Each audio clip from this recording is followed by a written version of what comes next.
Welcome back. We're super excited to have you joining us with the 28-day digital fast here at Colonial Presbyterian Church. Whether you're a parent, a student, or just somebody who's looking to reconnect to the things that matter most, you are in the right place, and we're super excited to journey along with you. Today, we're talking about how digital culture is affecting our young people and how this fast can kind of help us reset, reconnect, re-engage with the things that are most important as opposed to just spending all of our times staring at our screens.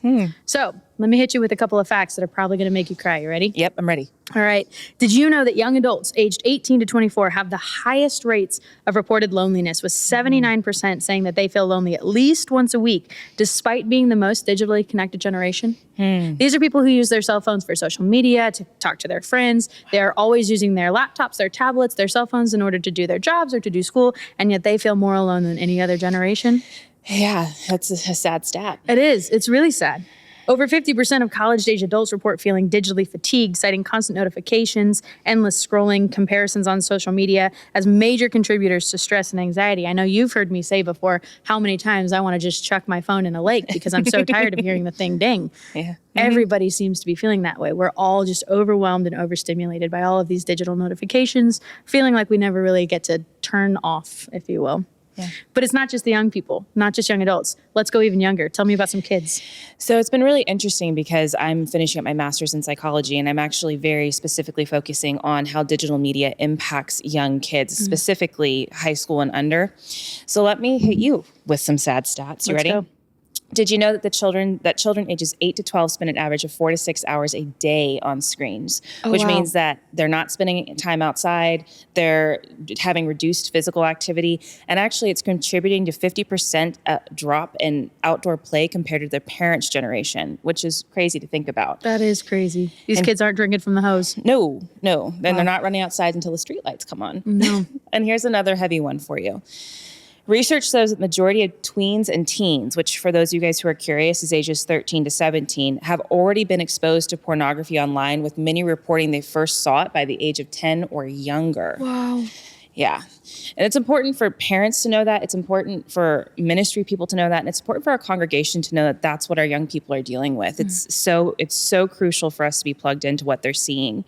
And here's the last one. Nearly 60% of parents say devices are a distraction during family time. And over 70% believe screens negatively impact their ability to connect emotionally with their children. Wow. That's why we are so passionate about this fast. If you're a parent listening, we see you, we hear you, and we're with you in this process. During this 28 days, we are not just throwing you to the wolves and saying, take away screen time from your kids without giving you guys things to do. There will be plenty of activities, conversation starters, games that you will be given to do with your kids to hopefully be able to enjoy each other's presence and grow in your relationships as the next 28 days progress. And Tori, I know that this digital fast has been super personal for you. Yeah. So why don't you share a little bit about that? Absolutely. So for me, the digital fast is a process that actually began like around a year ago, which is not to say that I've been fasting from screens for a year, but I'm just kind of a slow learner. So God had to like prime the pump, so to speak. It began by reading the book, The Ruthless Elimination of Hurry by John Mark Comer, which if you haven't read it, I would highly recommend.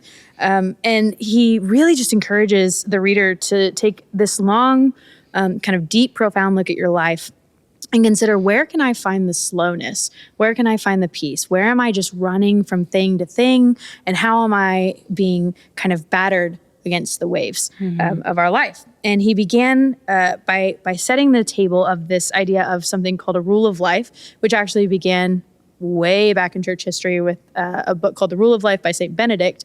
And the idea is creating this pattern of living that is not only sustainable, but joy-giving.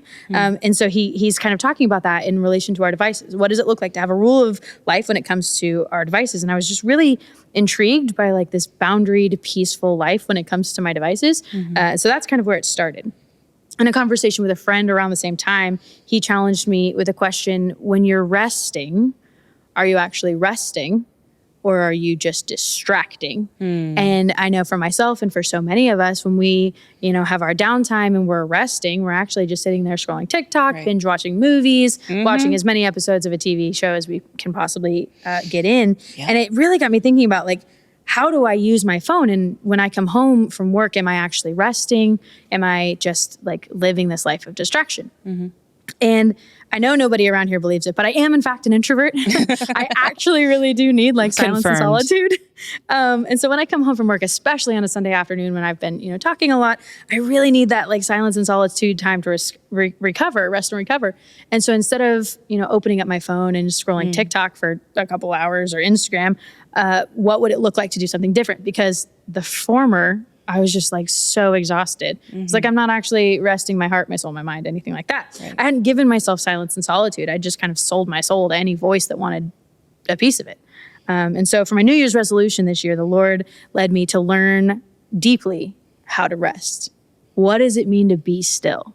What does it mean to find God in the silence? How do you say no to things? How do you say no to yourself? How to open myself up even to his presence. And so on January 1st at 5 a.m. after, I had said everybody, Happy New Year's. Okay, bye. I started deleting all the apps, all the social media apps off of my phone.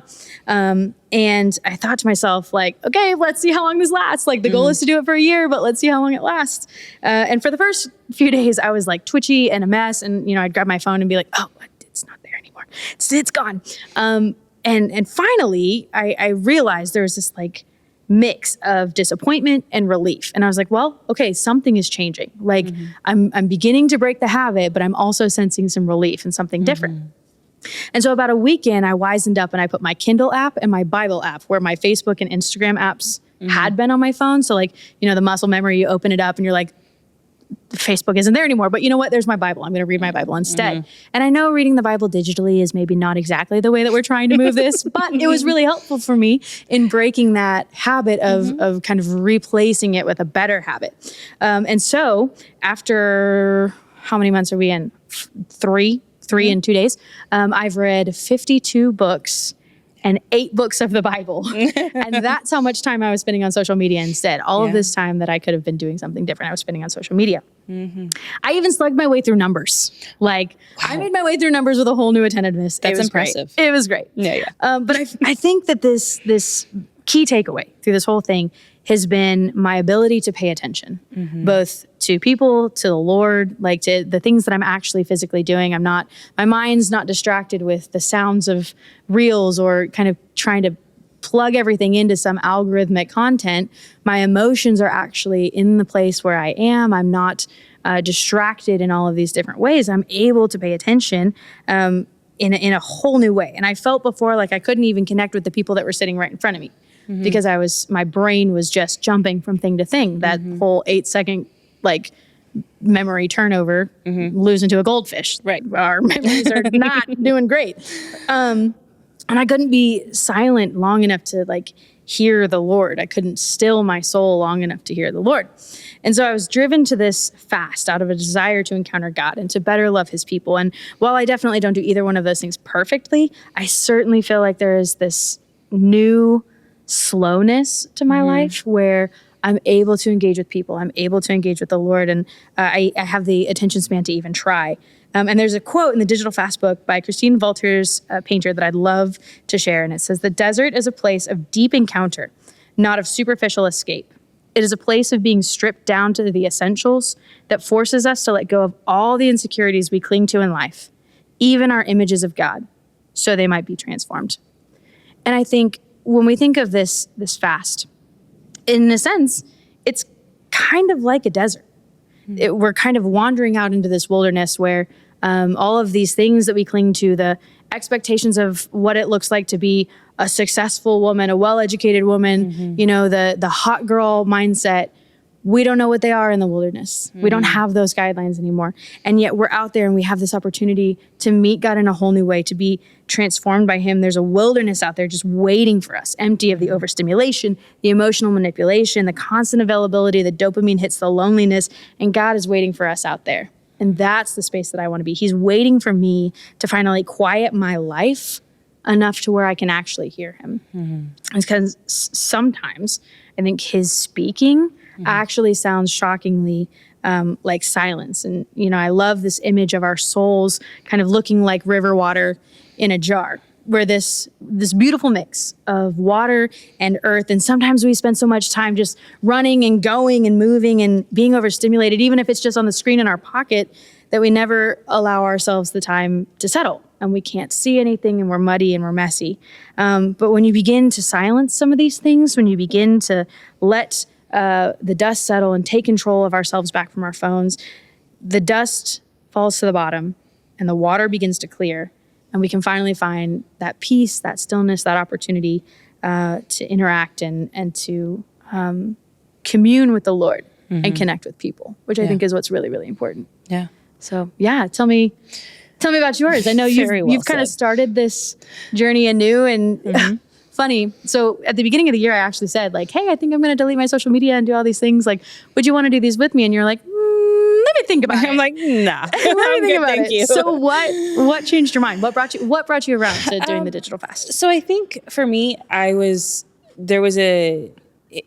was through conversations, not just the conversations we were having, but just in general conversations. And before I kind of dive into, kind of my experience since really Lent, I gave some of my digital media things up for Lent. I just want to make sure that everybody knows this isn't about being perfect. This isn't about deleting everything. This isn't about no digital media at all. What this is kind of what we're calling you to is a kind of introspection of seeing what types of digital media am I consuming, TV, laptop, phone, what type of things am I consuming that is taking up all of my time, all of my energy. That's really what we're calling you to. And so as I transition into, I think what I was realizing is that I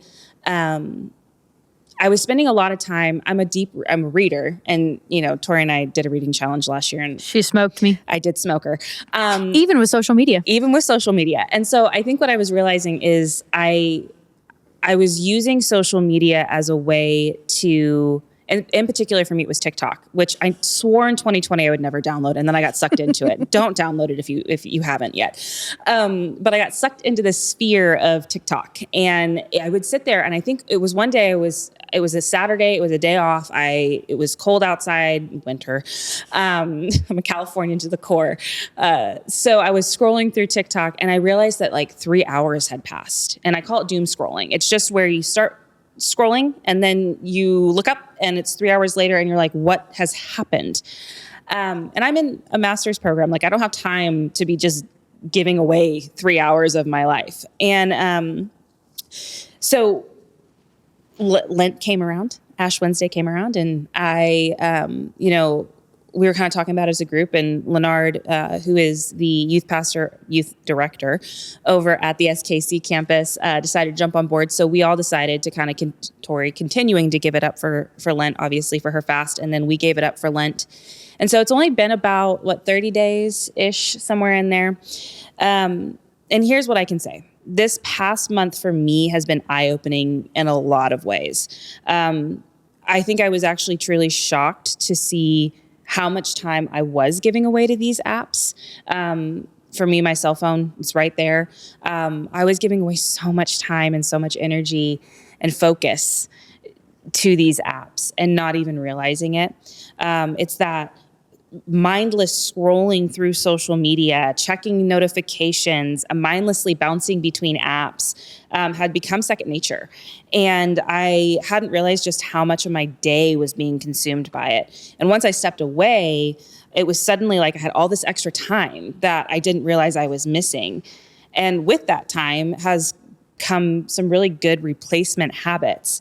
Instead of immediately getting home in the evenings and getting onto TikTok or, scrolling for hours on Instagram, I'm taking a walk. I'm getting outside. I'm exercising instead of on Fridays or Saturdays on my days off where, I'm sitting down and scrolling on social media. Now I'm meal prepping. I'm eating healthier. I'm not going out to eat as much because I have the time now to prepare my meals.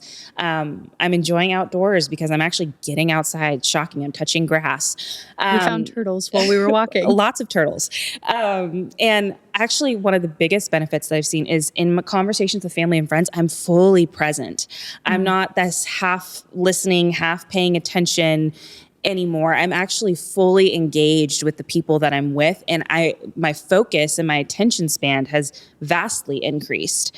And then just not to mention school and work, with the increase of focus and attention span, I'm not constantly feeling the pull to check my phone. So everything that I'm doing with work and school is all being multiplied. I mean, I'm able to spend so much more time, and my output is so much greater because I'm not here. Yeah. I'm actually present. And so I've been able to engage and enjoy the tasks that I have in life and the moments that I get to have with family and friends way more deeply than I was before. That's awesome. So yeah, and I think the other big thing for me, I used to, in the morning, I would literally my alarm would go off on my phone. I would roll over, I would pick up my phone, and guess what I would immediately do? I would open TikTok immediately, or I'd open Instagram, or I'd check my notifications, or I'd check my email, like immediately would go to my phone for that. And one of the best things that I've been able to do in this process was actually now, instead of immediately rolling over to my phone, I actually have been using that quiet moment in the morning to pray.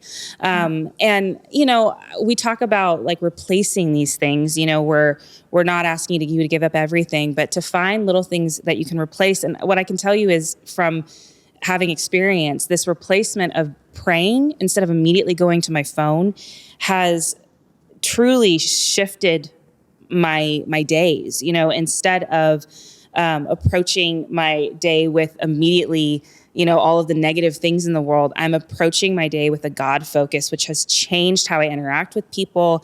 It's allowed me to feel more patient and present and more in tune with what really matters in my life. This fast wasn't just about breaking a habit for me. It was about creating a space for better things. And it really has. And I'm so grateful for the way that it started to reshape my daily life. And so I think as we kind of enter into this space, we're not asking you to give it all up. That's not what we're asking in this. I think what we're asking is be prayerful about and honest with yourself about the things in your life that are taking time away, that are becoming a time suck and an energy suck, and that are taking time away from family and friends, and giving it up for 28 days and just seeing what the difference it makes in your life. Yeah, I think that's exactly it, right? Like, that's the purpose of the fast. It's not just that we're saying no to something, it's that we're actually moving into saying yes to something better. We're making ourselves more available to our people and ultimately to the Lord. Like, how are we entering into his presence? How are we spending time with people? How are we connecting with the things that are actually important and that actually matter? And remember, we're not doing this alone. We're doing this with over 100 churches across the Kansas City area. We're all on this journey together. And so we want to make sure that everyone gets to feel supported, gets to feel connected, and like we're all doing this together.